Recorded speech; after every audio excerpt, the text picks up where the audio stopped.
બગદાણાની અંદર હાલ હવે જે નવનીત બાલદિયા અને મયાભાઈ આહિર અને એમના પુત્ર જયરાજ આહિર વચ્ચેનો જે વિવાદ છે એ બે પક્ષો વચ્ચેનો ન રહેતા હવે જાણે બે સમાજ વચ્ચેનો વિવાદ થઈ ગયો છે. આપણે આટલા દિવસથી જોયું કે કોળી સમાજના જેટલા પણ રાજકીય અને સામાજિક આગેવાનો છે એ નવનીતભાઈ બાલદિયાની વારે આવ્યા છે અને એમની મદદ માટે તમામ પ્રયાસો કરી રહ્યા છે. ત્યારે હાલ આ બધા વિવાદની વચ્ચે કોળી સમાજના રાષ્ટ્રીય કાર્યકારી અધ્યક્ષનું પણ નિવેદન સામે આવ્યું છે.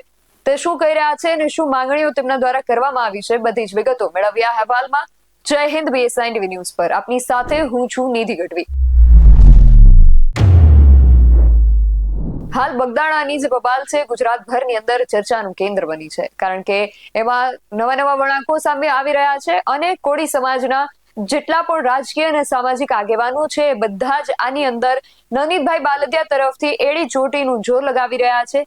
આજે જ્યારે હીરા સોલંકી, પરસોત્તમ સોલંકી સહિતના કોળી સમાજના જેટલા પણ રાજકીય આગેવાનો છે બધા ગાંધીનગર પહોંચ્યા છે અને રજૂઆતો કરવાના છે, ત્યારે બધાની વચ્ચે કોળી સમાજના જે રાષ્ટ્રીય કાર્યકારી અધ્યક્ષ છે ચંદ્રવદન પીઠવાલા, એમનું પણ નિવેદન સામે આવ્યું છે. સૌથી પહેલા તો તેમને સાંભળીએ, પછી આગળ વાત કરીએ. જય કોળી સમાજ.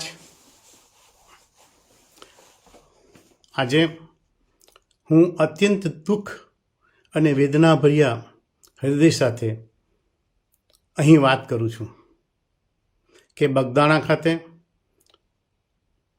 કોળી સમાજના સન્માન્ય સભ્ય શ્રી નવનીતભાઈ પર થયેલ અચાનક, અનિચ્છનીય અને અસહનીય શારીરિક હુમલો અત્યંત નિંદનીય અને દુઃખદ ઘટના છે. આ ઘટનાને હું દિલથી વખોડી નાખું છું અને તેની કડક શબ્દોમાં નિંદા કરું છું. આ દુર્ભાગ્યપૂર્ણ ઘટનાથી મને તેમજ સમગ્ર કોળી સમાજને ઊંડો આઘાત પહોંચ્યો છે. હું શ્રી નવનીતભાઈ પ્રત્યે મારી હૃદયપૂર્વકની સંવેદનાઓ વ્યક્ત કરું છું અને આવા કઠિન સમયે તેના દુઃખમાં સહભાગી છું. મારી તાજેતરની તારીખ 3 જાન્યુઆરીની ટેલિફોનિક વાતચીત દરમિયાન મેં શ્રી નવીનભાઈને ખાતરી આપી હતી કે આ દુઃખદ અને આકસ્મિક ઘટનામાં હું અને સમગ્ર કોળી સમાજ સંપૂર્ણપણે તેમની સાથે પડખે રહેશે. આ ઘટના માત્ર એક વ્યક્તિગત કે એક વ્યક્તિ પરનો હુમલો નથી, પરંતુ સમગ્ર સમાજની શાંતિ અને એકતાને પડકાર આપતી ઘટના છે. તેથી હું ગુજરાત પોલીસને નમ્ર અને વિનંતીભર્યા સ્વરે માંગ કરું છું કે આ ઘટનાની ઊંડાણપૂર્વક, નિષ્પક્ષ અને સ્વતંત્ર તપાસ કરવામાં આવે અને જે કોઈ વ્યક્તિ આ કાવતરામાં સંડોવાયેલ હોય તેને કડકમાં કડક સજા આપે. આ ગંભીર અને સંવેદનીય મુદ્દાને રાજકારણને સંપૂર્ણપણે દૂર રાખવું અત્યંત આવશ્યક છે.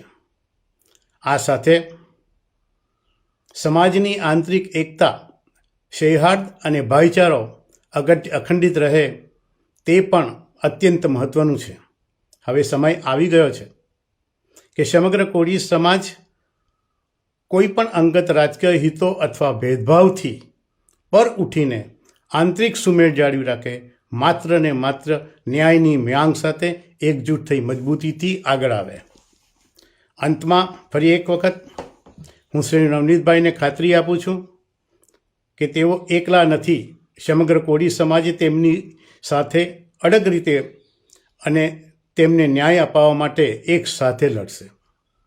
અંતમાં હું સર્વશક્તિમાન ઈશ્વરને હૃદયપૂર્વક પ્રાર્થના કરું છું કે શ્રી નવનીતભાઈ ઝડપથી સંપૂર્ણ સ્વસ્થ થાય, તેમના આરોગ્યમાં વહેલી તકે સુધારો આવે અને તેઓ અગાઉની જેમ સશક્ત અને સ્વસ્થ રીતે જીવનમાં પાછા ફરે, એ જ મારી ઈશ્વરને પ્રાર્થના છે. જય કોળી સમાજ. એમનું કહેવું છે કે આ સમગ્ર મામલામાં નિષ્પક્ષ અને સ્વતંત્ર તપાસ થવી જરૂરી છે અને એવી અપેક્ષા પણ એ રાખી રહ્યા છે કે આગળ જતા આ મામલે નિષ્પક્ષ અને સ્વતંત્ર તપાસ થશે ખરી. આ સમગ્ર વિષયને લઈને તમારું શું માનવું છે અમને કમેન્ટ કરીને ચોક્કસથી જણાવજો. આવા જ વધુ અહેવાલો સાથે મળતા રહીશું. તમે મારી YouTube ચેનલને સબસ્ક્રાઇબ કરવાનું અને અમને Facebook અને Instagram પર ફોલો કરવાનું ભૂલશો નહીં. બાકી નવી અપડેટ્સ માટે આપ જોતા રહો BSI TV ન્યૂઝ. નમસ્કાર.